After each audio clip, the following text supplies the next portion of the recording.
పశ్చిమాసియాలో తీవ్ర ఉద్రిక్త పరిస్థితులు నెలకొన్నాయి. హెజ్బొల్లాను అంతం చేయాలనే లక్ష్యంతో బాంబుల వర్షం కురిపిస్తున్న ఇజ్రాయెల్పై టెర్రరిస్టులు ఎదురుదాడికి దిగారు. బాంబులకు బాంబులే సమాధానం అంటూ ప్రకటించారు. ఇందులో భాగంగానే ఇజ్రాయెల్ రాజధాని టెల్ అవీవ్పై బాలిస్టిక్ క్షిపణులతో అటాక్కు దిగారు. మిజైల్స్, డ్రోన్ల ద్వారా టెల్ అవీవ్పై బాంబులు విడిచారు. నడి రోడ్డుపై ఒక్కసారిగా పేలుళ్లు జరగడంతో ప్రజలు హడలిపోయారు. తీవ్ర భయాందోళనకు లోనై పరుగులు పెట్టారు.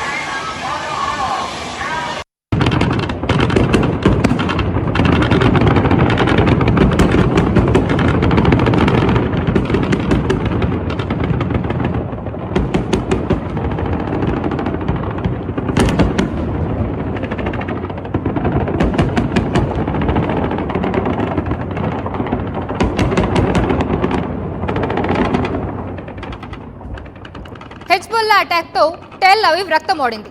రాజధానిలో బాంబులు పడడంతో సైన్యం వెంటనే అప్రమత్తమైంది.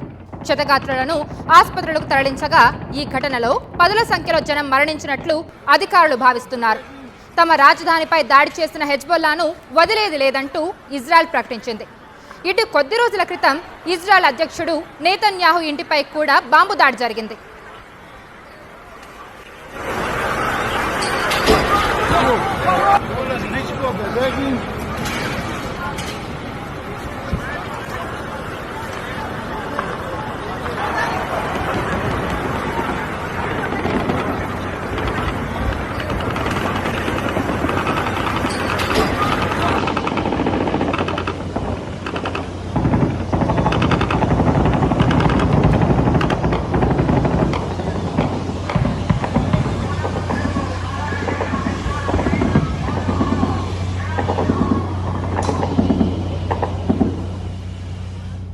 పశ్చిమాసియాలో తీవ్ర ఉద్రిక్త పరిస్థితులు నెలకొన్నాయి.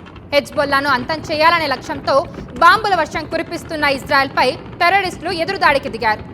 బాంబులకు బాంబులే సమాధానం అంటూ ప్రకటించారు. ఇందులో భాగంగానే ఇజ్రాయెల్ రాజధాని టెల్ అవీవ్పై బాలిస్టిక్ క్షిపణులతో అటాక్కు దిగారు. మిసైల్స్, డ్రోన్ల ద్వారా టెల్ అవీవ్పై బాంబులు విడిచారు. నడి రోడ్డుపై ఒక్కసారిగా పేలుళ్లు జరగడంతో ప్రజలు హడలిపోయారు. తీవ్ర భయాందోళనకు లోనై పరుగులు పెట్టారు.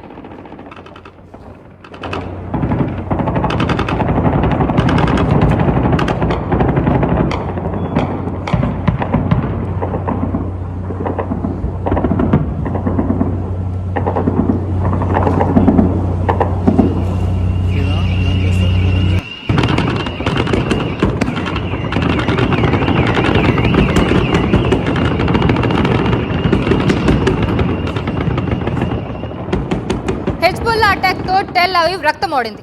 రాజధానిలో బాంబులు పడడంతో సైన్యం వెంటనే అప్రమత్తమైంది. క్షతగాత్రులను ఆసుపత్రులకు తరలించగా ఈ ఘటనలో పదుల సంఖ్యలో జనం మరణించినట్లు అధికారులు భావిస్తున్నారు. తమ రాజధానిపై దాడి చేసిన హెజ్బొల్లాను వదిలేది లేదంటూ ఇజ్రాయెల్ ప్రకటించింది. ఇటు కొద్ది